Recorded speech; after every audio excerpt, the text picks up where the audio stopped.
दोस्तों स्वागत है आपका एग्जाम स्टडी 92 पर। दोस्तों आशा करते हैं आप लोग स्वस्थ होंगे, अपनी पढ़ाई में व्यस्त होंगे। दोस्तों इस चैनल के माध्यम से जैसा कि आप सभी को पता है कि स्टेट हो या स्टेट सेकंड फेज हो या आप सभी का बिहार टीआरई 4 हो या टीआरई 5 हो, यूपी टीजीटी पीजीटी हो, उन सभी के लिए हिंदी कंपलसरी होता है। हिंदी सब्जेक्ट की जो लोग तैयारी करते हैं उन सभी के लिए यह रामबाण सीरीज चालू होने जा रही है, क्योंकि प्रैक्टिस सेट स्टार्ट कर रहे हैं चैनल के माध्यम से।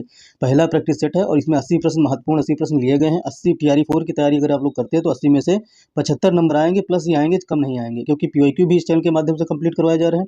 आज से प्रैक्टिस सेट आप सभी के स्टार्ट हो जाएंगे। दूसरा चीज़ दोस्तों, नोट्स जैसे ही आप सभी का नोटिफिकेशन आ जाएगा, नोट्स आप सभी के डिस्कशन करना स्टार्ट कर दूंगा। प्रिपेयर है नोट्स, मस्त है नोट्स, कहीं भी पेड बैच में नहीं मिलेंगे, फ्री ऑफ कॉस्ट इस चैनल के माध्यम से प्रोवाइड करवाए जाएंगे। तो दोस्तों स्टार्ट करते हैं अपना प्रैक्टिस सेट। आज से प्रैक्टिस सेट स्टार्ट हो रहा है हिंदी सब्जेक्ट का।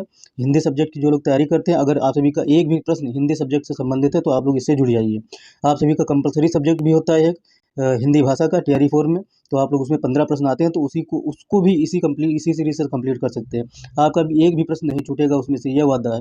लेकिन टीआरई 4 में अगर टीजीटी पीजीटी 6 to 8 की तैयारी करते हैं हिंदी सब्जेक्ट की, तो 80 में से 75 नंबर हर हाल में आएंगे। 75 आएंगे, 76 आएंगे, 78 आएंगे, 80 में से 80 नहीं आएंगे, क्योंकि 2-3 क्वेश्चन 4 ऐसे होते हैं कि आयोग इधर उधर से जुगाड़ भिड़ा के अथेंटिक चीज़ें डालता ही डालता है, तो वो कोई नहीं कर सकता। 85 में से 80 कोई ही ला ही नहीं सकता, तो 75, 76, 78 तक ला सकता है। तो उसका वादा है कि इस चैनल के माध्यम से जो सीरीज चलाई जा रही है, आप लोग जुड़ेंगे तो आप सभी के 80 में से 75 प्रश्न आएंगे ही आएंगे। चलिए दोस्तों, हम लोग प्रैक्टिस सेट स्टार्ट करते हैं। आज से श्री गणेश करते हैं और आज से कंटिन्यू रहेगी प्रैक्टिस सेट। और इसका शेड्यूल आप सभी को टीआरई 4 का जो हिंदी सब्जेक्ट का चल रहा है, आप सभी को जल्द से जल्द इसका शेड्यूल मिल जाएगा कि कब से कब तक क्लासेस चलेंगी। ठीक है, कौन सी क्लास कब आएगी, आप सभी को शेड्यूल जल्द ही मिल जाएगा। और पवन सर आपसे अपनी शेड्यूल लेंगे, क्योंकि यूपी स्पेशल चलाते हैं और स्टैटिक जीके चलाते हैं। जो भी आप लोग यूपीएसआई, यूपी टीजीटी पीजीटी की, यूपी SSC के एग्जाम्स की तैयारी कर रहे हैं, तो वो सीरीज जरूर शाम को ज्वाइन कीजिए।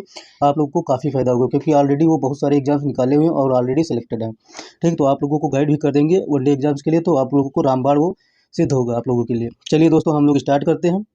आज से प्रैक्टिस सेट स्टार्ट करते हैं हिंदी सब्जेक्ट का, और आप लोग आशा करते हैं इसको सराहेंगे और इसको शेयर करेंगे, सब्सक्राइब करेंगे चैनल को और बेल आइकन को ऑन करेंगे। दोस्तों अगर आप लोगों के कोई सुझाव हो तो कमेंट बॉक्स में जरूर पिन डाल दीजिएगा, उसका उत्तर आप सभी को वहीं मिल जाएगा। तो दोस्तों स्टार्ट करते हैं अपनी सीरीज को। हिंदी सब्जेक्ट, हिंदी ग्रामर हो, चाहे आप सभी का हिंदी साहित्य हो, दोनों के प्रश्न इस सीरीज में मिलने वाले हैं। पीवाईक्यू चल रहा है, तो पीवाईक्यू आप सभी का अभी हिंदी साहित्य का चल रहा है, उसके बाद में आप सभी को पीवाईक्यू मिल जाएगा हिंदी ग्रामर का, हिंदी व्याकरण का। ठीक है, तो आप लोग बिल्कुल घबराइए नहीं। इस चैनल के माध्यम से आप लोगों को संपूर्ण सीरीज मिलेगी टीआरई 4 स्टेट की और यूपी टीजीटी पीजीटी की।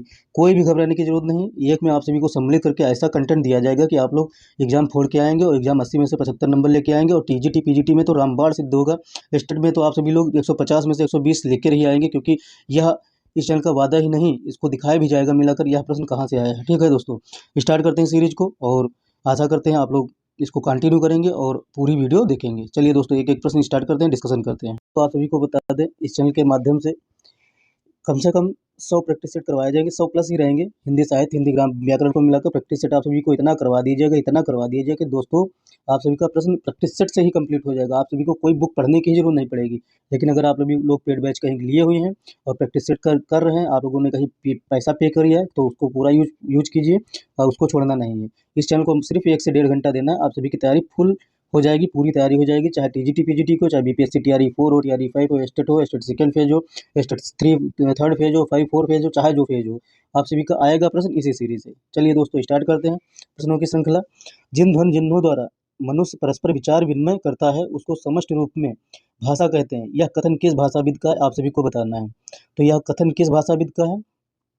तो यह कथन है, ये ऑप्शन है श्याम सुंदर दास का है, कमता दुबी है, कामता प्रसाद गुरु जी का है, सी है बाबूराम सक्सेना का है, डी है मंगलदेव शास्त्री जी का है।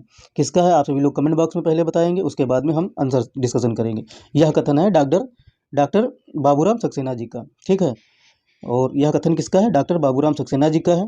और दोस्तों चलते हैं दूसरे प्रश्न पर, हम लोग बढ़ते हैं। दूसरा प्रश्न है दोस्तों, मैं के स्थान पर हम का प्रयोग किस बोली में किया जाता है? तो आप सभी को बताना है। दूसरा नंबर प्रश्न का उत्तर बताइए। खड़ी बोली में किया जाता है, बुंदेली में किया जाता है, ब्रज भाषा में किया जाता है और अवधी भाषा में किया जाता है। चारों ऑप्शन में से आप सभी को आंसर बताना है। तो अवधी भाषा में मैं के स्थान पर हम का प्रयोग किया जाता है। ठीक है, अवधी भाषा में हम के स्थान पर मैं के स्थान पर हम का प्रयोग किया जाता है। तो अवधी भाषा बोली कहाँ कहा जाती है? जैसे आप सभी का प्रयागराज हो गया, कौशाम्बी हो गया, फतेहपुर हो गया, रायबरेली हो गया, लखनऊ हो गया, सीतापुर हो गया, इत्यादि जगहों पर आप सभी की खड़ी बोली चलती है। ठीक, तो मैं के स्थान पर हम का प्रयोग, ये देख रहे हैं कैसे कैसे क्वेश्चंस प्रैक्टिस सेट में बने हुए हैं। चलिए दोस्तों तीसरा प्रश्न देखते हैं, क्योंकि हमको 80 प्रश्न कंप्लीट करना है जल्दी से जल्दी। ठीक है दोस्तों, तो चलिए दोस्तों तीसरे नंबर का आंसर बताइए आप सभी लोग। भारत की प्रथम देश भाषा किसे कहते हैं? तीसरा नंबर आप सभी को प्रश्न का आंसर बताना है। भारत की प्रथम देश भाषा किसे कहते हैं? संस्कृत को कहते हैं, प्राकृत को कहते हैं, अपभ्रंश को कहते हैं कि पाली को कहते हैं? चार ऑप्शन में से आप सभी को आंसर बताना है। तो पाली को कहते हैं। किसको कहते हैं? पाली को।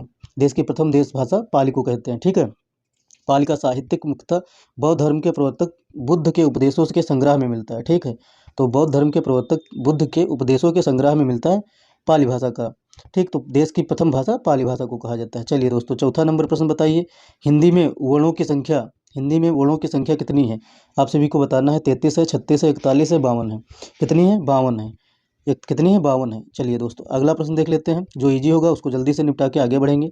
हिंदी में स्वर्ण वर्णों की संख्या कितनी है? स्वर्ण वर्णों की संख्या आप सभी को बताना है कितनी है? 10 है, 11 है कि 12 है, 21 है, 16 है? बताना है आप सभी को, आंसर बताइए। तो 5 नंबर प्रश्न का आंसर कितना है? स्वरों की संख्या कितनी है? 11 है। स्वरों की संख्या कितनी है? तो व्यंजन कितने होंगे? 33 व्यंजन होंगे। ठीक, कितने होंगे? 33 व्यंजन होंगे और स्वरों की संख्या 11 है। ठीक, अगर प्रयोग के आधार पर देखा जाए, प्रयोग के आधार पर स्वरों की संख्या कितनी है तो 10 बताएंगे आप लोग। कितने बताएंगे? 10। प्रयोग के आधार पर 10 है, वैसे वर्णों स्वरों की संख्या 11 है। ठीक है, क्योंकि री का प्रयोग संस्कृत भाषा में होता है। चलिए दोस्तों अगला अगला प्रश्न देखते हैं, छठा नंबर प्रश्न। मराठी भाषा की लिपि है, मराठी भाषा की लिपि आप सभी को बताना है कौन सी है? ऑप्शन बताना है। 6 नंबर आप क्वेश्चन है। मराठी भाषा की लिपि कौन सी है? देवनागरी है, फारसी है, कैथी है, गुरुमुखी है? तो कौन सी है? देवनागरी है। ठीक है, तो मराठी भाषा की लिपि देवनागरी है। और मराठी भाषा की तो है ही है, लेकिन संस्कृत हो गई आप सभी की, और हिंदी हो गई, नेपाली भाषा हो गई। नेपाली भाषा की लिपि कौन सी है? देवनागरी है। इतनी भाषाओं की हिंदी हो गई, संस्कृत हो गई, नेपाली भाषा, और मराठी भाषा की तो देवनागरी है ही। चलिए दोस्तों 7 नंबर प्रश्न बताइए आप सभी लोग। पूर्वी हिंदी का विकास किससे माना जाता है? पूर्वी हिंदी का विकास किससे माना जाता है? अर्धमागधी से माना जाता है कि सौरसेनी से माना जाता है कि मागधी से माना जाता है कि खस भाषा से माना जाता है? तो आप सभी को आंसर बताना है। 7 नंबर प्रश्न का आंसर बताना है। तो इसका अपभ्रंश से माना जाता है। अपभ्रंश पूर्वी हिंदी का विकास किससे माना जाता है? आप सभी को बताना है। ये वाला ऑप्शन सही होगा, अर्धमागधी से माना जाता है। किससे माना जाता है? अर्धमागधी अपभ्रंश से माना जाता है। ठीक है, अवधी हो गई, बघेली हो गई, छत्तीसगढ़ी बोलियाँ आती हैं। ठीक, पूर्वी हिंदी के अंतर्गत कौन सी बोलियाँ आती थी? अवधी हो गई, बघेली हो गई। ठीक है, बघेली हो गई, और आप सभी की कौन सी होगी? छत्तीसगढ़ी ये आती हैं, पूर्वी हिंदी के भाषाएं आती हैं। ठीक, पूर्वी हिंदी के क्षेत्र की भाषाएं हैं अवधी, बघेली और छत्तीसगढ़ी। चलिए दोस्तों अगला अब देखते हैं प्रश्न, 8 नंबर प्रश्न दोस्तों देखते हैं। थोड़ा जूम और कर लेते हैं, आप सभी को आसानी होगी। निम्नलिखित विकल्पों में शुद्ध वर्तनी क्या बताना है दोस्तों? शुद्ध वर्तनी वाला शब्द बताना है। तो शुद्ध वर्तनी वाला शब्द आप सभी को बताना है। उज्ज्वल होगा, सन्यासी होगा, सन्यासी पर अगर ए लगा हुआ है तो सन्यासी है। बूंदी, ये क्या लगा है? अनुसार लगा हुआ है तो ये सन्यासी होगा। विरही, ये तो मान लो आप सभी का गलत है, विरही। ठीक है, विरहिणी होता है। और प्रज्वलित, प्रज्वलित सही है। क्या है? प्रज्वलित सही है। बताइए कौन सा सही ऑप्शन है? तो प्रज्वलित सही है, यह वाला ऑप्शन आप सभी का सही है। अब उज्ज्वल कैसे लिखा जाता है? तो उज्ज्वल आप सभी को, क्योंकि 50 बार पूछा जा चुका है, तो आप सभी को आना चाहिए। यहाँ पर जा में आ की मात्रा नहीं लगेगी, वा में दोनों आधे जा लगेंगे। ठीक, तो उज्ज्वल हो जाएगा। एक सेकंड आप सभी को करके लिख के बताते हैं। बहुत सारे ऐसे छात्र होंगे नए जुड़े हैं तो उनको कन्फ्यूजन हो जाएगी कैसे लिखा जाएगा। उज्ज्वल ऐसे लिखा जाएगा। ठीक है, यह हो गया उज्ज्वल। और यह विरही है तो विरहिणी लिखा जाता है। यहाँ पर क्या लिखा जाता है? विरहिणी, ये ऐसे विरहिणी लिखा जाता है। ठीक है, अब जैसे सन्यासी है तो सन्यासी के ऊपर ये लग जाएगा अनुस्वार। ठीक है, सन्यासी हो गया। आप सभी को दिख रहा होगा, बिंदी लगा दिया आप सभी के लिए। चलिए आगे बढ़ते हैं, ये हो गया आप सभी का 8 नंबर प्रश्न। 9 नंबर प्रश्न देख लेते हैं, क्योंकि जल्दी कंप्लीट करना है। सीरीज मैक्सिमम जाना है तो 40 मिनट में आप सभी के 80 क्वेश्चन हो जाने चाहिए। निम्न विकल्पों में अशुद्ध वर्तनी वाला शब्द बताना है। तो अशुद्ध वर्तनी वाला शब्द कौन सा होगा? आप सभी को बताना है। तो यह आधीन नहीं होता, अधीन होता है। अधीन होता है, यही गलत है, बाकी और सब सही है। आशीर्वाद भी सही है। ठीक है, और श्रृंगार भी सही है, अनुग्रहित भी सही है। अब यह अनुग्रहित आप लोग देख लेना ध्यान से, ये सब शब्द पूछे हुए हैं जो आप सभी को ऑप्शन में मिले हैं, वो सब शब्द पूछे गए हैं। चलिए दोस्तों अगला प्रश्न देख लेते हैं हम लोग। अगला प्रश्न आ जाते हैं 10 नंबर प्रश्न पर। हम 10 नंबर प्रश्न पर हैं हम लोग। तो चलिए आप लोग आंसर बताइए। निम्नलिखित के वाक्यों में शुद्ध वाक्य बताना है। ठीक, शुद्ध वाक्य कौन सा है? उसका प्राण संकट में है तो उसका प्राण नहीं होता, प्राण होता है बहुवचन होता है। प्राण को बहुवचन में ही यूज किया जाता है, तो उसके प्राण संकट में है, ये होगा। दही बड़ी अच्छी है, दही बड़ी अच्छी है, दही बड़ी अच्छी नहीं होता, दही बड़ा अच्छा है, क्योंकि दही का प्रयोग पुल्लिंग में होता है। ठीक है। मुझे आपके काम को करना है, मुझे आपके काम को करना है, सी वाला आप लोग देख सकते हैं एक बार, लेकिन डी वाला ऑप्शन बिना पढ़े सी पर टिक ना लगाना। ठीक है। वह मुझे, देखो इसको ऊपर कर देते हैं थोड़ा, वह मुझे एक महापुरुष मिले थे, वहाँ मुझे एक महापुरुष मिले थे, यही सही होगा। ठीक है। अच्छा, सी वाला क्यों गलत होगा आप सभी को बताना है, कमेंट बॉक्स में ज़रूर बताइए, आप सभी के लिए अच्छा होगा। मुझे अपने काम को करने दो। ठीक है। चलिए, इसका आंसर आप सभी लोग जरूर बताइएगा कमेंट बॉक्स में, इसका सही क्या होगा वाक्य। ठीक है, बताइएगा कमेंट बॉक्स में। चलिए, अगला प्रश्न दोस्तों देख लेते हैं। व्यर्थ का कौन सा संधि विच्छेद सही है, संधि विच्छेद कौन सा सही है व्यर्थ का। ठीक है, तो आप लोगों को बताना है व्यर्थ का संधि विच्छेद। ये वाला होगा व्यय प्लस अर्थ, वो कि वाह प्लस अर्थ, कि वाह व्यय प्लस अर्थ, कि वी प्लस अर्थ। आप सभी को आंसर बताना है कौन सा सही होगा। तो इसका आंसर होगा C, V plus earth, V plus earth सही होगा। ठीक है, तो इसमें संधि कौन सी है आप सभी को आंसर बताना है। उसका आंसर क्या बताएंगे, अयड़ संधि। ठीक है, यड़ संधि है, आप लोग कमेंट बॉक्स में बताइए ना बताइए, यड़ संधि इसमें है। चलिए आंसर आगे बढ़ते हैं दोस्तों। आप सभी को संधि प्रीवियस ईयर क्वेश्चंस भी कराए जाएंगे, आप सभी को प्रैक्टिस सेट ये करवाया जा रहा है, और प्रैक्टिस सेट आप सभी को पता है कैसा होता है, ज़बरदस्त होता है। मनोरथ शब्द में संधि है, मनोरथ शब्द में संधि कौन सी आप सभी को बताना है। ठीक है, चलिए बताइए, 12 नंबर प्रश्न है आप सभी का। तो विसर्ग संधि है, मनोरथ में विसर्ग संधि है, तो इसका कहा जाता है मनः प्लस रथ, क्या, मनः प्लस रथ, मनोरथ होता है। चलिए अगला प्रश्न दोस्तों देख लेते हैं। चलिए एक सेकेंड, हाँ, इस प्रश्न का उत्तर बताइए। सच्चरित का सही संधि विच्छेद आप सभी को बताना है, सच्चरित का सही सही संधि विच्छेद बताना है आपको। सच्चित का सही संधि विच्छेद क्या होगा, इसमें संधि विच्छेद तो बताना ही बताना है। इसमें संधि कौन सी, तो इसमें व्यंजन संधि, सॉरी, इसमें कौन सी व्यंजन, कौन सी संधि है, एक सेकेंड रुकना थोड़ा। इसमें कौन सी संधि है, व्यंजन संधि है। ठीक है, व्यंजन संधि है सच्चित में। अब इसका आंसर बताना है आप सभी को। चलिए आंसर कमेंट बॉक्स में जरूर बताइए। सत प्लस चित होता है कि सच्ची प्लस ता होता है, कि सच प्लस चित होता है, कि सम प्लस चित होता है। तो इसका होता है सत प्लस चित। ठीक, इसका आंसर क्या हो जाएगा, सत प्लस चित।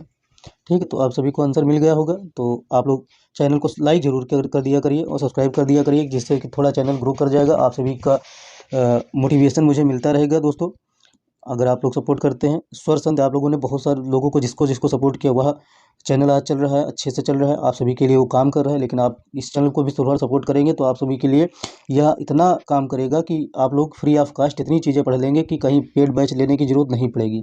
ये वादा है चैनल का, कभी भी इस चैनल के माध्यम से पेड बैच के नाम पर 1 रुपया नहीं लिया जाएगा। ठीक है दोस्तों, ये वादा है चैनल का, क्योंकि यह फ्री ऑफ कास्ट चैनल ही चलाया गया है। मुझे अगर पैसा कमाना होता तो यह चैनल नहीं, कोई बिजनेस डाल देता तो अच्छा होता ज़्यादा। दोस्तों स्वर संधि के भेद बताते हैं, भेद बताना है, स्वर संधि के भेद बताना है। आप सभी लोग सपोर्ट जरूर कर देना दोस्तों, क्योंकि आप सभी को पता है कि इस चैनल का ध्येय ही, जो ग्रुप में जुड़े हुए हैं छात्र व्हाट्सएप हो चाहे टेलीग्राम, उनको पता होगा कि इस चैनल का ध्येय क्या है और यह किस पर्पज़ से स्टार्ट किया गया था चैनल।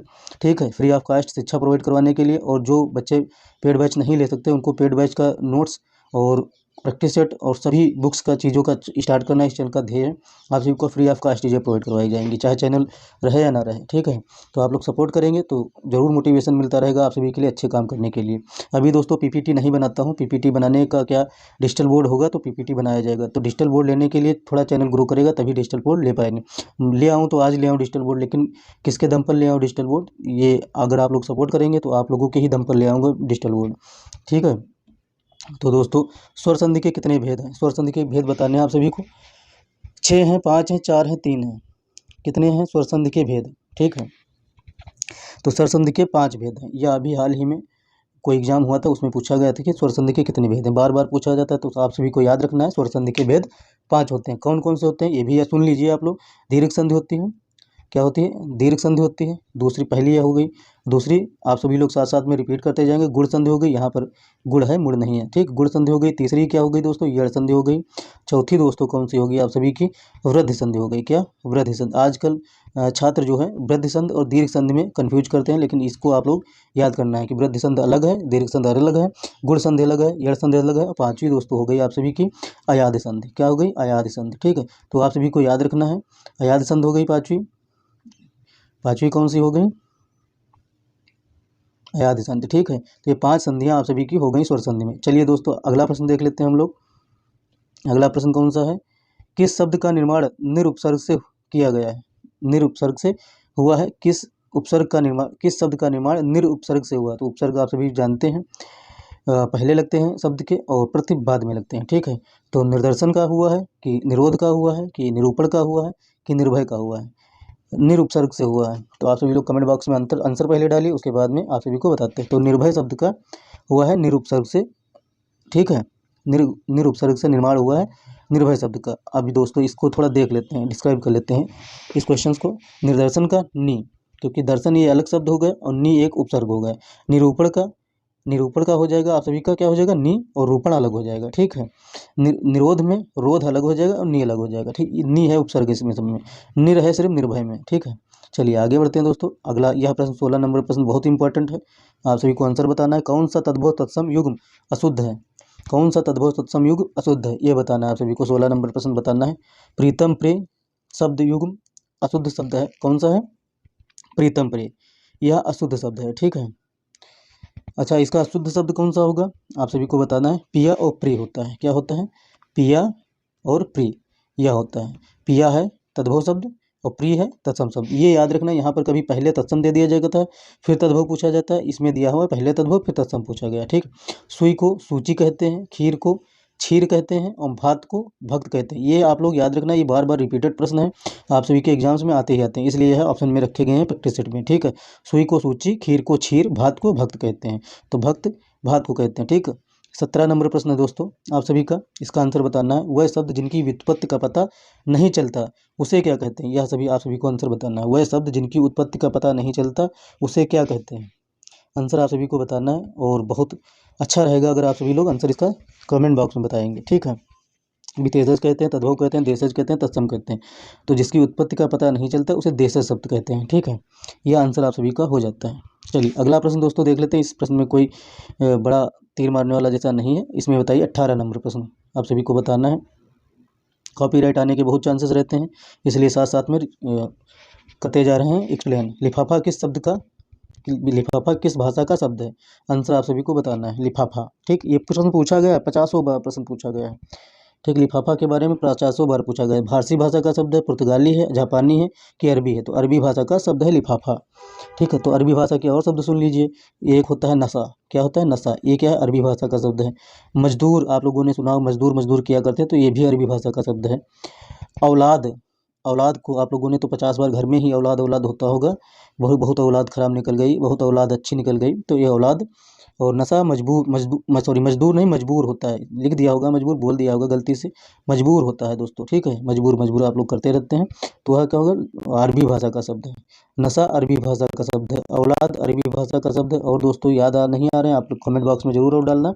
इनाम एक होता है, क्या दोस्तों? इनाम होता है अरबी भाषा का शब्द। और आप लोग कमेंट बॉक्स में डालना तजुर्बा, हाँ तजुर्बा, तजुर्बा आपको कितना पढ़ाने का है, तजुर्बा होता है अरबी भाषा का शब्द। और एक होता है अमीर, अमीर गरीब, अमीर होता है शब्द इसका अरबी भाषा का शब्द। बस इतने बहुत हैं, बाकी आप लोग कमेंट बॉक्स में डालना कौन कौन से शब्द होते हैं। चलिए दोस्तों हम लोग 19 नंबर प्रश्न देख लेते हैं, क्योंकि अगर धीरे धीरे करेंगे तो बहुत टाइम जाएगा। रचना के आधार पर शब्द कितने प्रकार के होते हैं? 4, 5, 3, 2, कितने प्रकार के होते हैं आप सभी को बताना है। रचना के आधार पर शब्द जो है 3 प्रकार के होते हैं। आप पूछेंगे कौन कौन से सर? तो एक होता है, 3 होते हैं, रूढ़ होता है एक, ठीक, दूसरा होता है योग रूढ़ होता है, योग रूढ़ होता है, ठीक है। तीसरा कौन होता है? आप लोग कमेंट बॉक्स में डालेंगे, यौगिक होता है। कौन सा होता है? यौगिक होता है। इसका क्रम थोड़ा ऊपर नीचे हो गया होगा, रूढ़ होता है, यौगिक होता है, योग रूढ़ होता है, ठीक है। 3 होते हैं रचना के आधार पर शब्द के भेद। चलिए दोस्तों आगे बढ़ते हैं, यह प्रश्न पूछा जा सकता है, आप लोगों के लिए इंपॉर्टेंट है, आप लोग इसको बहुत अच्छे से रखना। इसका बताना आंसर। सिंधुजा, सिंधुजा किसका पर्यायवाची शब्द है? तो सिंधुजा का आंसर आप सभी को बताना है। सिंधुजा शब्द लक्ष्मी का पर्यायवाची है। किसका? लक्ष्मी का पर्यायवाची है। आप सभी का आंसर यह होगा। और अगर आप सभी से पूछ लिया जाए कि समुद्र के पर्यायवाची, तो ऐसे ही बोले दे रहे हैं। एक होता है जलधि, 50 बार पूछा गया जलधि, ठीक। दूसरा होता है दोस्तों समुद्र का रत्नाकर, रत्नाकर होता है। ये 2 हो गए। मछली के सब मछली के होते हैं मीन सफरी, आप सभी को पता होगा। कमल के आप सभी को पता होगा। एक राजीव होता है, इंपॉर्टेंट बता दे रहे हैं। और पुंडरीक होता है, पुंडरीक होता है, ठीक है। बाकी जलज होते हैं। चलिए आगे बढ़ते हैं। और बहुत सारे होते हैं कमल के, प्रैक्टिस सेट में इतना क्या ही बताया जाए, बाकी नोट्स डिस्कशन करेंगे तो आप सभी को बताया जाएगा। भिग्ग का विलोम शब्द है। भिग्ग 50 बार पूछा गया, किसी भी एग्जाम में पूछ लिया जाता है। तो भिग्ग का आप सभी को आंसर बताना है, ठीक है। तो भिग्ग का विलोम होगा अनभिज्ञ। क्या होगा? अनभिज्ञ होगा।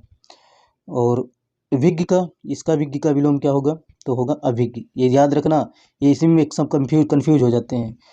अभिज्ञ का अभिज्ञ हो जाएगा, ठीक है। और भिज्ञ का अनभिज्ञ हो जाएगा। और अभिज्ञ का क्या हो जाएगा? अनभिज्ञ। इसका भी क्या हो जाएगा? अनभिज्ञ।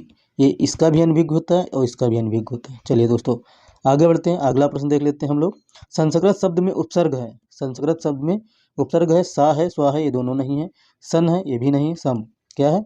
सम उपसर्ग संस्कृत में है। चलिए अगला बढ़ते हैं। अगला प्रश्न देखते हैं। मिलाप शब्द में प्रति बताइए। मिलाप शब्द में आप सभी को प्रति बताना है। तो आप होगा, लाप होगा, अलाप होगा कि पाप होगा, सॉरी पा होगा, पाप नहीं पा होगा, ठीक है। तो आप सभी को पता होगा कि मिल एक शब्द होते हैं, ठीक है। क्या होता है? मिल एक शब्द होता है, तो उसमें आप अगर जोड़ दिया जाएगा तो मिलाप हो जाएगा। तो यह हो गया आप सभी का आंसर, ठीक। तो मिल अगर ये शब्द है आप सभी का, इसमें जोड़ दिया जाएगा आप, तो हो जाएगा मिलाप। चलिए दोस्तों अगला प्रश्न देख लेते हैं। यह बताना है आप सभी को।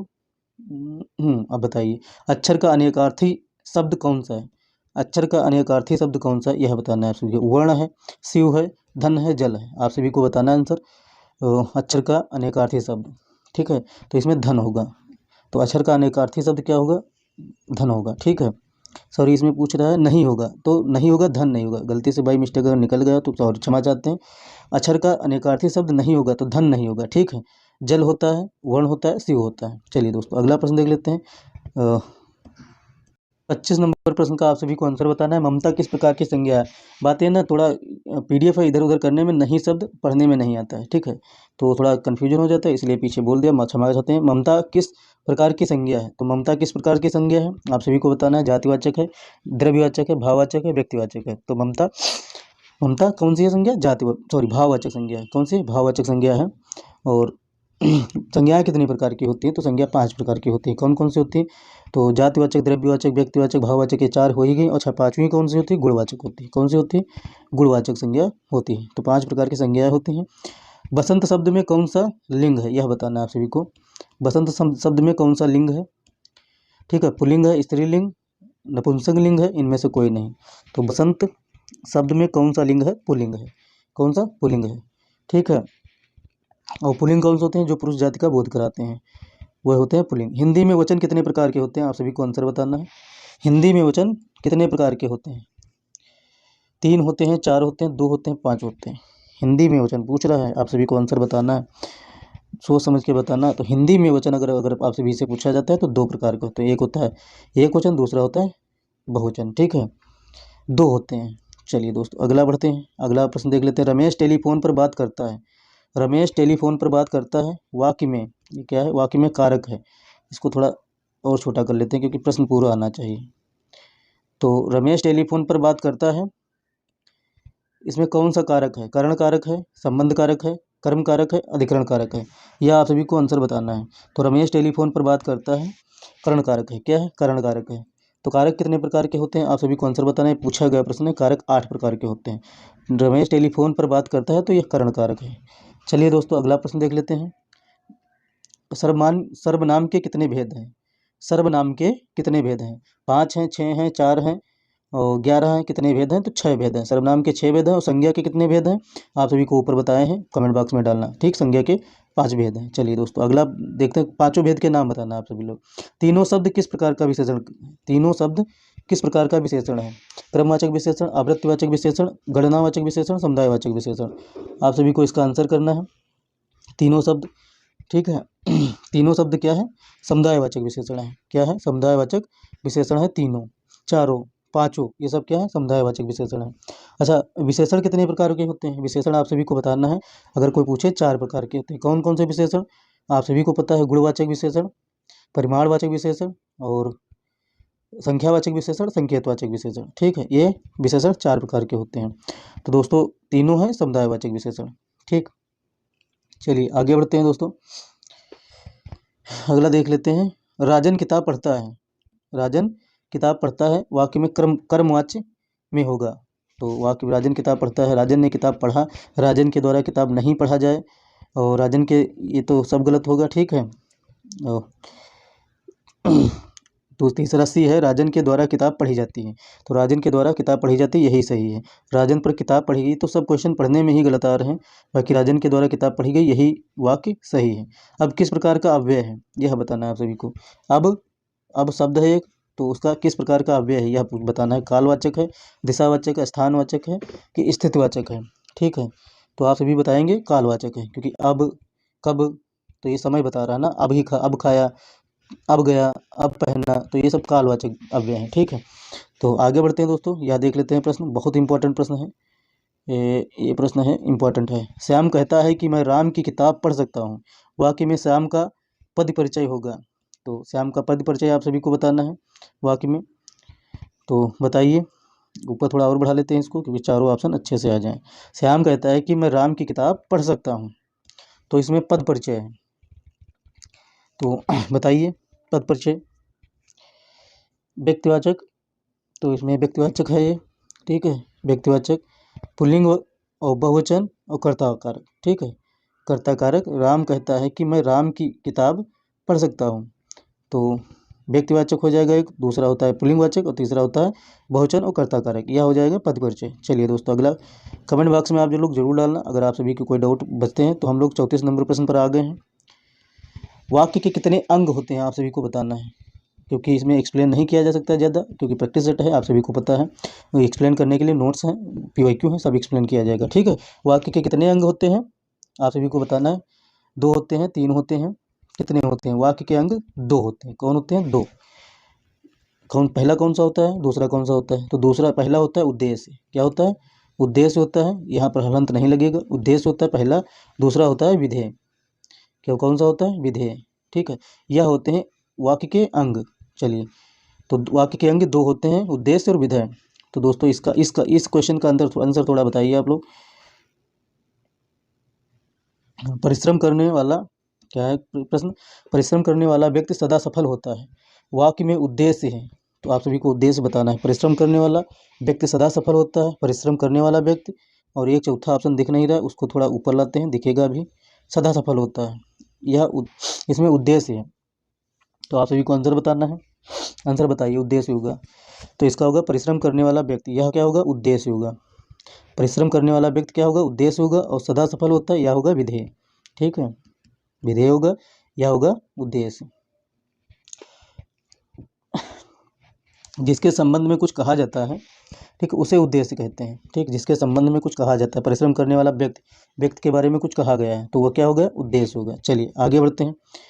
तोता डाल पर बैठा है, तोता डाल पर बैठा है, वाक्य में विधेय है, यह बताना है सभी को आंसर। इसमें विधेय बताना है, ठीक। तोता डाल पर बैठा है, इसमें विधेय बताना है आप सभी को। तो इसमें डाल पर बैठा है, क्या हो जाएगा? विधेय। उद्देश्य क्या हो जाएगा? तोता, क्योंकि तोता के बारे में बात कही गई है, तो वह उद्देश्य हो जाएगा, और विधेय हो जाएगा डाल पर बैठा है, ठीक है। वाक्य में कर्ता के विषय में जो कुछ कहा जाता है वह विधेय होता है। तो वाक्य कर्ता के बारे में क्या क्या कहा गया है? डाल पर बैठा है, लेकिन अगर यह कहा गया विधेय, अगर यही कहा जाए किसके बारे में कहा गया है, तो तोता के बारे में, तो यही हो जाएगा उद्देश्य, ठीक है। अगला प्रश्न दोस्तों देखते हैं हम लोग। अगला प्रश्न देख लेते हैं। 35 नंबर प्रश्न पर आ गए हैं। आप लोगों से निवेदन है कि चैनल को जरूर सब्सक्राइब कर दीजिए, बेल आइकन को ऑन कर लीजिए, जिससे क्या आप सभी पर समय समय पर नोटिफिकेशन पहुंच जाएगा, और हो सकता है कल आप सभी को टाइम टेबल मिल जाए कि कब कब आप सभी की हिंदी सब्जेक्ट की क्लासेस आप सभी की कब तक आ जाएंगी, चाहे वह व्याकरण हो, चाहे वह आप सभी का प्रैक्टिस सेट हो, चाहे व्याकरण हो, चाहे साहित्य हो, चाहे आप सभी का प्रैक्टिस सेट हो, चाहे नोट्स हो, आप सभी चाहे PYQ हो, आप सभी को कंटिन्यू इस चैनल के माध्यम से तीनों चीज़ों में से एक चीज़ या दो चीज़ें मिलती रहेंगी। आप सभी को टाइम टेबल मिल जाएगा। आप लोग चैनल को सब्सक्राइब कर लेना। आप सभी से वादा है कि 80 में से 75 आएंगे, तो चाहे जिससे दिलाए जाएँ, 80 में से 75 नंबर आएंगे, TRE 4 में और TRE 5 में, ठीक है। तो आप लोग जुड़े रहेंगे तो TRE 5 तक आप सभी को इससे दमदार चीज़ें मिलना शुरू हो जाएंगी। दोस्तों, रचना के आधार पर वाक्य के कितने भेद हैं यह बताना है आप सभी को। आप सभी लोग पढ़ चुके होंगे कि रचना के आधार पर वाक्य के कितने भेद होते हैं। तो 3 होते हैं भेद। कितने होते हैं? 3 भेद होते हैं। कौन कौन से भेद होते हैं? तो एक सरल वाक्य होता है। कौन सा होता है? सरल वाक्य होता है। दूसरा दोस्तों होता है संयुक्त वाक्य। इसके ये बहुत जरूरी है पढ़ना आप सभी के, क्योंकि ये बार बार पूछे जाते हैं संयुक्त वाक्य। अगर आप सभी तीसरा देखेंगे तो मिश्र वाक्य हो जाता है। क्या हो जाता है? मिश्र वाक्य। मिश्र वाक्य, 3 वाक्य आप सभी के हो जाते हैं। तो दोस्तों आगे बढ़ते हैं। निम्नलिखित वाक्यों में शुद्ध वाक्य है, निम्नलिखित वाक्यों में शुद्ध वाक्य है यह बताना है सभी को। तो कौन सा शुद्ध वाक्य है? प्रेम करना तलवार की नोक पर चलना है। तो प्रेम करना तलवार की नोक पर चलना नहीं होता है, ठीक है, तलवार की धार पर चलना होता है। चलिए, मुझे अपना होने की निराशा है, मुझे सफल होने की निराशा है, मुझे सफल होने की निराशा है। किसी है इस समस्या की औषध उसके पास है, इस समस्या की औषध नहीं होगा, औषधि होगा, इस समस्या की औषधि उसके पास है, ठीक है। और डी ऑप्शन है, यह काम आप पर निर्भर है। तो यही सही होगा, यह काम आप पर निर्भर है, इसमें कोई त्रुटि नहीं है। चलिए दोस्तों अगला प्रश्न देख लेते हैं, क्योंकि 40-45 मिनट में करने ही करने 80 प्रश्न, तो कैसे भी करने हैं। अंजर पंजर ढीला होना मुहावरे का सही अर्थ है, इसका आंसर बताना है आप सभी को। अंजर पंजर ढीला होना, तो इसका आंसर बताना है आप सभी को। मुहावरे का सही अर्थ है टाल मटोल करना, अनाड़ी आदमी को सफलता प्राप्त होना, मौत निकट आना, शरीर शिथिल हो जाना। तो अंजर पंजर ढीला होना क्या होगा? शरीर शिथिल हो जाना। आप सभी लोग कमेंट बॉक्स में डालना, इसीलिए आपको बीच में 2-3-4 सेकंड का जो स्पीड रुक जाती है, आप सभी के लिए ही रुक जाती है कि आप लोग कमेंट बॉक्स में जरूर डालेंगे आंसर, या तो आप लोग सोच लेंगे, ठीक है। दोनों में से एक काम जरूर करिएगा, मन में सोच लीजिएगा, कमेंट बॉक्स में डालिएगा, अपने सुझाव कमेंट बॉक्स में जरूर डालिएगा। और चैनल को दोस्तों सब्सक्राइब कर देना और शेयर जरूर कर देना, और लाइक तो करना भूलिएगा नहीं। लाइक कर देते हैं तो आपको आपके दोस्त को समझ में आता है कि हाँ यह वीडियो लाइक की जा रही है। हाथ कंगन को आरसी किया और पढ़े लिखों को फारसी किया, यह पूरी है लेकिन आधी दी हुई, आधी तो आधी हम लोग देखेंगे। हाथ कंगन को आरसी किया, यह लोकोक्ति का सही अर्थ है, यह बताना अर्थ है, यही पूछ रहा है। तो आंसर बताइए आप सभी लोग। प्रत्यक्ष के लिए प्रमाण क्या? सत्य की विजय, सिद्धांतहीन मनुष्य, अहंकार, ये वाला ऑप्शन सही हो जाएगा। तो दोस्तों हम लोगों ने 40 प्रश्न कर लिए हैं, और 40 प्रश्न हम लोगों ने किए हैं 35 मिनट में। अब हमको लोगों को करना है 15 मिनट में 40 क्वेश्चन। आंखें बिछाना मुहावरे का सही अर्थ है, इसका आंसर बताइए। आंखें बिछाना मुहावरे का सही अर्थ है प्रेम पूर्वक प्रतीक्षा करना, इसका डी वाला ऑप्शन सही हो जाएगा, प्रेम पूर्वक प्रतीक्षा करना। आगे दोस्तों बढ़ते हैं। माया महा ठगनी हम जानी, त्रिगुण फांस लिए कर डोले, बोले मधुरी बानी, यह बताना है आप सभी को। आंसर बहुत अच्छी है, इसका पंक्ति बहुत अच्छी है। माया महा ठगनी हम जानी, त्रिगुण फांस लिए कर डोले, बोले मधुरी बानी। पंक्ति में अलंकार है, यह बताना है कौन सा अलंकार है, ठीक है। तो आप लोगों को आंसर बताना है। 43 नंबर प्रश्न का आंसर बताना है। उपमा है, रूपक है, श्लेष है, अनुक्ति है। एक सेकेंड दोस्तों। 42 नंबर प्रश्न का उत्तर बताना है, मैंने गलती से 43 नंबर बोल दिया। तो 42 नंबर प्रश्न का उत्तर बताना है, तो इसमें क्या हो जाएगा? श्लेष अलंकार हो जाएगा। तो श्लेष अलंकार कैसे होता है? जब एक शब्द में हमें विभिन्न अर्थ मिलते हैं, ठीक, एक शब्द में हमें विभिन्न अर्थ पड़ते हैं, उसमें श्लेष अलंकार कहते हैं, ठीक है। तो इसमें माया महाठगनी हम जानी, त्रिगुण फांस लिए कर डोले, बोले मधुरी बानी, इसमें क्या है? श्लेष अलंकार है। चलिए दोस्तों अलंकार हम लोग अलग से पढ़ेंगे, ये टॉपिक बहुत अच्छा है, इसको पढ़ना पड़ेगा, नोट्स के माध्यम से पढ़ेंगे, और कुछ चीज़ें PYQ करवाएंगे, तो हम लोग डिस्कशन करते रहेंगे अलंकारों के बारे में। पाए महावर देन को नाइन बैठी आए, फिर जानी महावरी एड़ी मीजत जाए। पंक्ति में कौन सा अलंकार है? रूपक अलंकार है, संदेह अलंकार है, भ्रांतिमान अलंकार है, दृष्टांत अलंकार है। तो इसमें भ्रांतिमान अलंकार है। क्या है? भ्रांतिमान अलंकार है। भ्रांतिमान अलंकार जब होता है जब किसी पद में किसी सादृश्य विशेष के कारण उपमेय में उपमान का भ्रम उत्पन्न हो जाता है, तो वहाँ भ्रांतिमान अलंकार होता है, ठीक है। चलिए दोस्तों अगला प्रश्न देख लेते हैं हम लोग। दृग ऊर्जत टूटत कुटुम, जुरत चतुर चित प्रीत, परित गांठ दुर्जन ही, दई नहीं यह नीत, यह इसका दई नहीं है रीत, इसका आंसर आप सभी को बताना है, इसमें कौन सा अलंकार है। तो इसमें यहाँ पर डी वाला ऑप्शन हो जाएगा, असंगत अलंकार, अत्युक्त अलंकार, निर्देशना अलंकार और दृष्टांत अलंकार। ये चारों में से ऑप्शन आप सभी को बताना है, ठीक है। तो कौन सा अलंकार हो जाएगा? कौन सा प्रश्न है? 44 नंबर प्रश्न। तो 44 नंबर प्रश्न का आंसर क्या हो जाएगा? एक सेकेंड दोस्तों, हाँ असंगत अलंकार हो जाएगा। क्या हो जाएगा? असंगत अलंकार हो जाएगा। असंगत अलंकार कहाँ होता है? जहाँ कार्य और कारण में संगति ना हो। दृग ऊर्जा टूटत कुटुम, जुरत चतुरचित प्रीत, परित गाढ़ दुर्जन ही, दई नहीं या रीत, ठीक है, वहाँ संगत अलंकार होता है। चलिए अगला प्रश्न दोस्तों देख लेते हैं, क्योंकि एक्सप्लेन ज़्यादा करेंगे, टाइम बहुत ज़्यादा चला जाएगा। 80 नंबर प्रश्न में आप लोग वीडियो देखेंगे भी नहीं और शेयर भी नहीं करेंगे इतना बोरिंग हो जाएगी। जाकी रही भावना जैसी, प्रभु मूर्ति देखी तैसी, तो इस पंक्ति का में अलंकार है, अलंकार आप सभी को बताना है। ठीक, कर्णमाला है अलंकार है कि उल्लेख अलंकार है, अन्योक्त अलंकार है कि काव्यलिंग अलंकार है। ये चारों में से अलंकार आप सभी को बताना है, तो उसमें उल्लेख अलंकार है। ठीक है, तो ऑप्शन हो जाएगा डी। अगला प्रश्न दोस्तों हम लोग देख लेते हैं। चलिए दोस्तों, इस प्रश्न का आंसर बताइए। केशव श्यामा पात्र किस रचना से संबंधित है, यह बताना है आप सभी को। अक्षरों का महत्व, नौकर, नादान दोस्त, टिकट एल्बम। दोस्तों बताना है आप सभी को। केशव श्यामा पात्र और एक है नादान दोस्त, नादान दोस्त से संबंधित है केशव श्यामा पात्र। ये चाहिए नादान दोस्त किसकी रचना है, आप लोग कमेंट बॉक्स में डालना। उसके पहले हम बता दे रहे हैं प्रेमचंद की है। किसकी? प्रेमचंद की रचना है नादान दोस्त। तो इसमें केशव और श्यामा पात्र हैं। चलिए दोस्तों, अगला प्रश्न देख लेते हैं। अयोध्या किस नदी के तट पर स्थित है, यह सभी आप सभी को बताना है। सरयू नदी के तट पर। विष्णु प्रभाकर की एकांकी ऐसे ऐसे का पात्र मोहन किस कक्षा में पढ़ता है? एक सेकेंड, हाँ, ये सीआरटी से प्रश्न उठाया गया है। विष्णु प्रभाकर की एकांकी ऐसे ऐसे एससीईआरटी चैनल के माध्यम से भी चलाई जाएगी। एससीईआरटी भी एनसीईआरटी की हिंदी जहाँ से हिंदी सब्जेक्ट आएगा आप सभी को चलाया जाएगा। ठीक है, तो आप लोग मान के चलिए इस चैनल से आप सभी की हिंदी छूटेगी नहीं।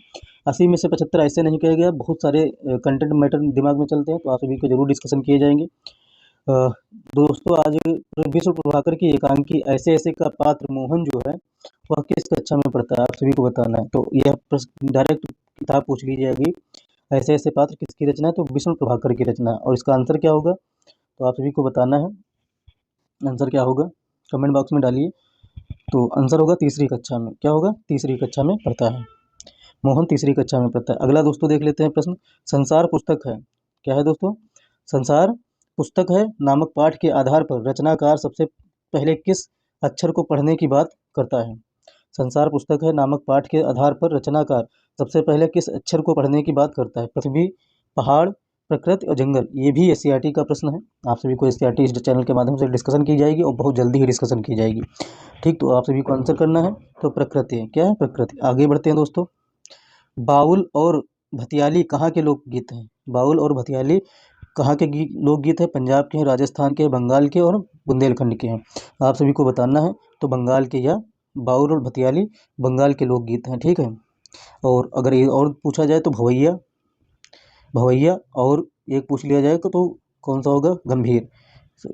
एक सेकेंड, गंभीर, गंभीर हो जाएगी। ये दो लोकगीत और हैं। ठीक है, तो बाउल भतियाली, भवैया और गंभीर, ये चार गीत लोकगीत बंगाल के हैं। चलिए दोस्तों, यह प्रश्न आप सभी को बताना है। नौकर पाठ के संबंध में गांधी जी आश्रम में सहायक के रूप में रखने हेतु किनका आग्रह करते हैं? नौकर पाठ में, यह भी एससीईआरटी का प्रश्न है, सॉरी एससीईआरटी का प्रश्न है। ठीक, आप सभी को आंसर करना है। तो इसका आंसर होगा हरिजन। ठीक, हरिजन को सहायक के रूप में रखने के लिए कहते हैं। हम पंछी उन्मुक्त गगन के शीर्षक कविता के रचनाकार कौन से हैं? हम पंछी उन्मुक्त गगन के शीर्षक के रचनाकार कौन से हैं? तो शिव मंगल सिंह सुमन है। शिव मंगल सिंह सुमन है हम पंछी उन्मुक्त गगन के। ठीक है, तो एक अन्य कविता है इनकी, याद रखना, गुनिया का यौवन। क्या है? गुनिया का यौवन इनकी अन्य कविता है, तो यह पूछा जा सकता है। ठीक, ये भी इंपॉर्टेंट है, गुनिया का यौवन। ठीक, चलिए दोस्तों, अगला बढ़ते हैं। शिव मंगल सिंह सुमन की ही रचना हम पंछी उन्मुक्त गगन के। कठपुतली, ये है कठपुतली शीर्षक कविता के रचनाकार कौन है? कठपुतली शीर्षक के रचनाकार कौन है? भवानी प्रसाद मिश्र, नागार्जुन, महादेव वर्मा, प्रयाग शुक्ल। कौन है कठपुतली शीर्षक की कविता के रचनाकार? आप सभी को बताना है। तो हो गए भवानी प्रसाद मिश्र। ये सब प्रश्न पूछे जाएंगे क्योंकि एससीईआरटी के प्रश्न बनाए गए हैं। कठपुतली शीर्षक कविता के रचनाकार भवानी प्रसाद मिश्र हैं।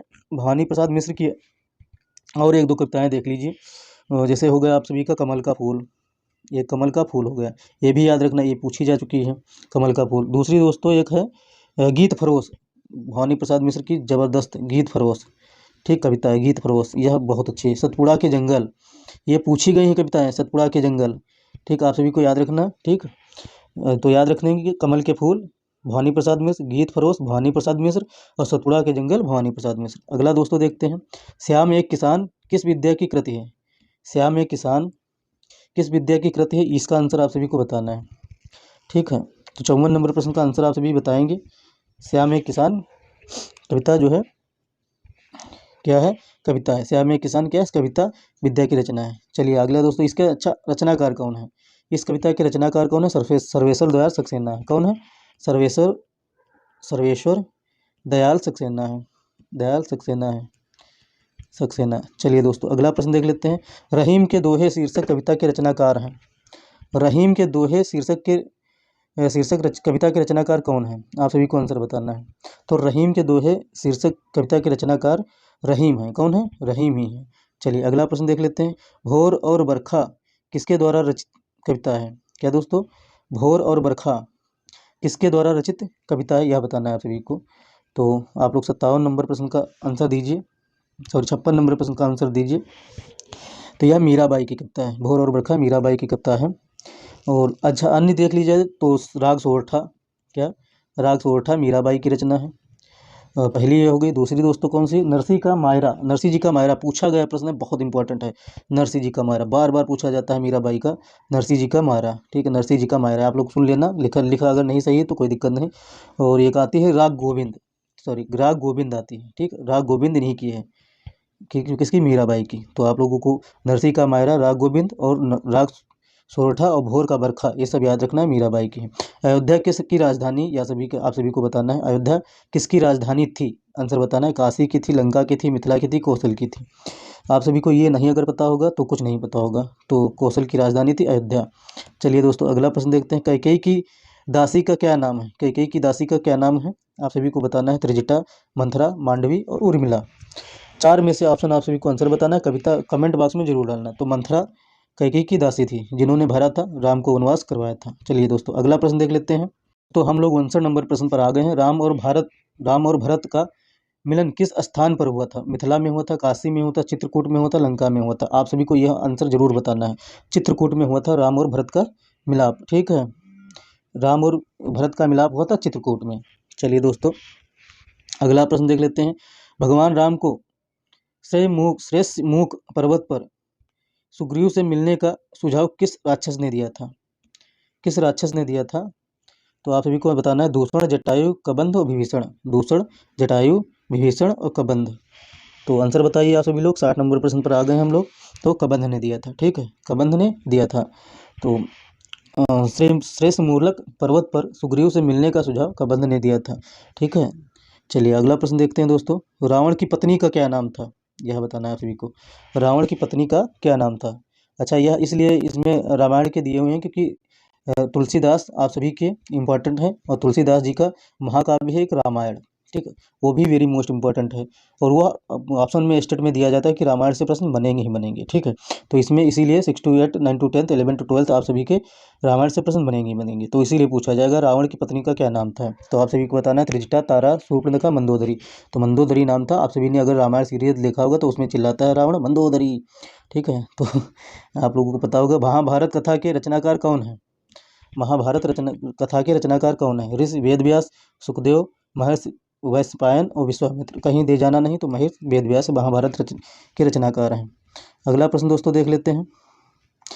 महाराजा शांतनु की दूसरी पत्नी का क्या नाम था? आंसर बताना है आप सभी को। महाराजा पत्नी की दूसरी पत्नी, महाराजा कौन है? महाराजा शांतनु की दूसरी पत्नी का क्या नाम था? तो सत्यवती नाम था। क्या? सत्यवती नाम था। ये इंपॉर्टेंट है, आप सभी को एससीईआरटी में मिलेंगे ये प्रश्न, और कहीं नहीं मिलेंगे। अंबालिका के पुत्र क्या नाम, अंबालिका के पुत्र का क्या नाम था? यह बताना आप सभी को। अंबालिका के पुत्र का क्या नाम था? विदुर नाम था, विचित्र वीर नाम था, कि धृतराष्ट्र नाम था, कि पांडु? तो पांडु नाम था अंबालिका के पुत्र का, ठीक है।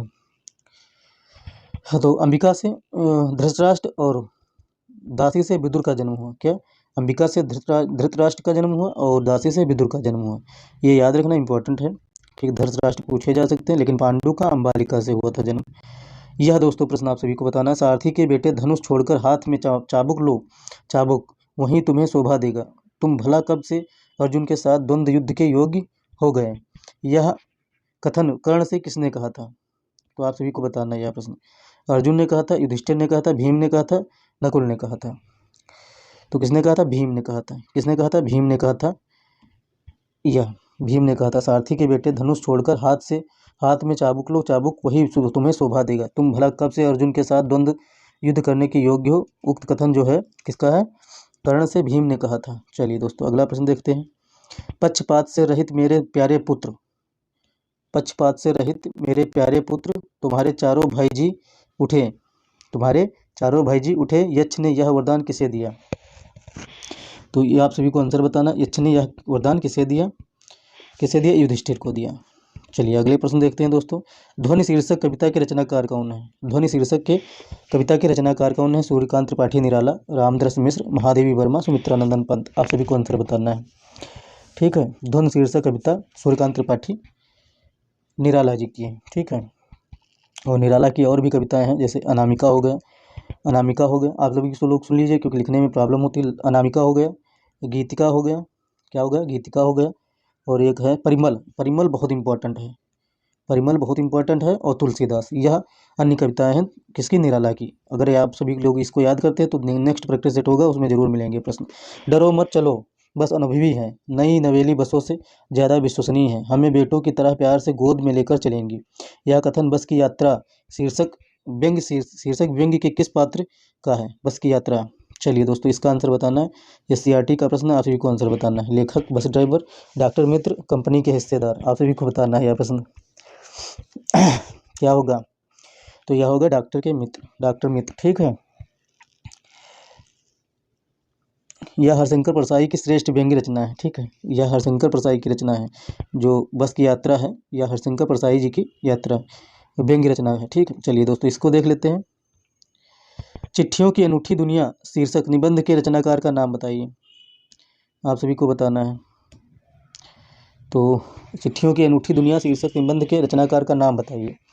रामदास मिश्र, रामचंद्र तिवारी, अरविंद कुमार सिंह, सुभाष गताड़े। तो बताना है आप सभी को, आंसर बताइए। इसका होगा अरविंद कुमार सिंह। समय दे देते हैं आप सभी लोग, कमेंट बॉक्स में पिन कर दें सी। आप सभी लोग जैसे प्रश्न चल रहा है आप सभी का 69 का सी, 69 का भी, ऐसे पिन कर सकते हैं आप सभी लोग। चलिए दोस्तों अगला प्रश्न देख लेते हैं। पहाड़ से ऊंचा आदमी शीर्षक जीवनी के रचनाकार हैं। पहाड़ से ऊंचा आदमी शीर्षक जीवनी के रचनाकार हैं, आप सभी को बताना है। सुभाष गाताड़े, प्रदीप तिवारी, निर्मल वर्मा, रामदास मिश्र। आप सभी को आंसर बताना है। तो क्या होगा? ए होगा, सुभाष गताड़े। अगला प्रश्न दोस्तों देख लेते हैं। जहाँ पहिया है शीर्षक रिपोर्टाज के रचयिता हैं। जहाँ पहिया है शीर्षक रिपोर्टाज के रचयिता कौन है? रचयिता हैं कौन? हजारी प्रसाद द्विवेदी, राम नरेश त्रिपाठी, प्रभुनारायण, पी साईनाथ। आप सभी को आंसर बताना है। तो पी साईनाथ है जहाँ पहिया है। रिपोर्टाज है, इसकी या विधा भी पूछी जा सकती है कि जहाँ पहिया है किस विधा की रचना है, तो रिपोर्टाज है किसकी रचना है? तो आप सभी को ये भी पूछा जा सकता है, तो आप सभी को बताएंगे पी साईनाथ है। चलिए अगला प्रश्न दोस्तों देख लेते हैं। संजय द्वारा रचित कहानी का नाम बताइए। तो संजय द्वारा रचित कहानी का नाम क्या है?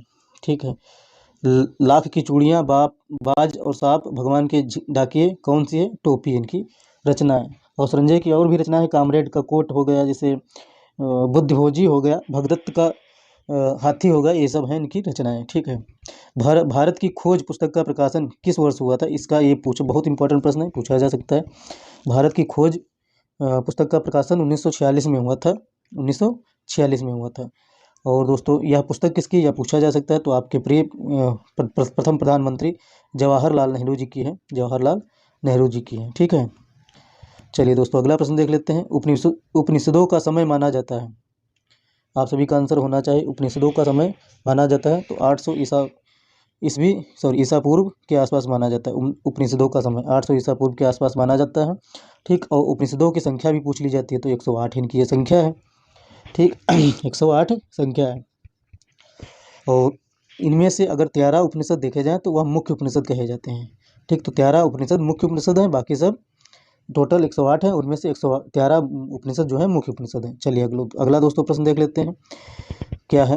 गद्यांश है, गद्यांश को पढ़ना है, आप सभी को आंसर देना है। ठीक है, सत्य ही जीवन है, यह शक्तिमान, दिव्य, चमत्कारी, सर्वगुण संपन्न, सद्गुणों को प्रदान करने वाला, यह व्यक्ति को आध्यात्मिक, परोपकारी, दानी, ज्ञानी, सबके भले में अपना भला देखने वाला बनाता है। ठीक है, सत्य ही जीवन है, सच्चाई के बराबर कोई तपस्या नहीं है, झूठ मिथ्याचरण के बराबर कोई पाप कर्म नहीं है, जिसके हृदय में सच्चाई है उसी के हृदय में ईश्वर का वास है। ठीक है, इस नासवान और तरह तरह की बुराइयों से भरे तरह तरह के बुराइयों से भरे संसार में सच बोलना सबसे बड़ी और सहज सरल तपस्या, एक सेकंड, तपस्या है। ठीक है।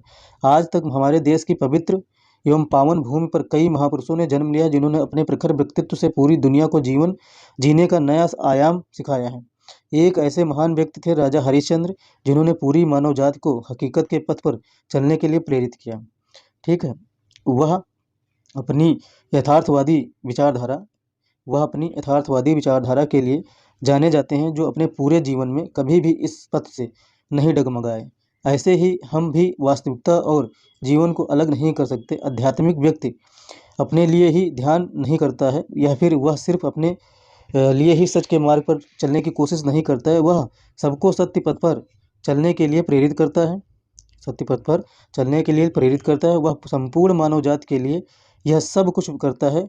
उसका जीवन करुणा और समर्पण का होता है। अब इसके आंसर बताने हैं आप सभी के साथ में मैंने डिस्कशन कर लिया।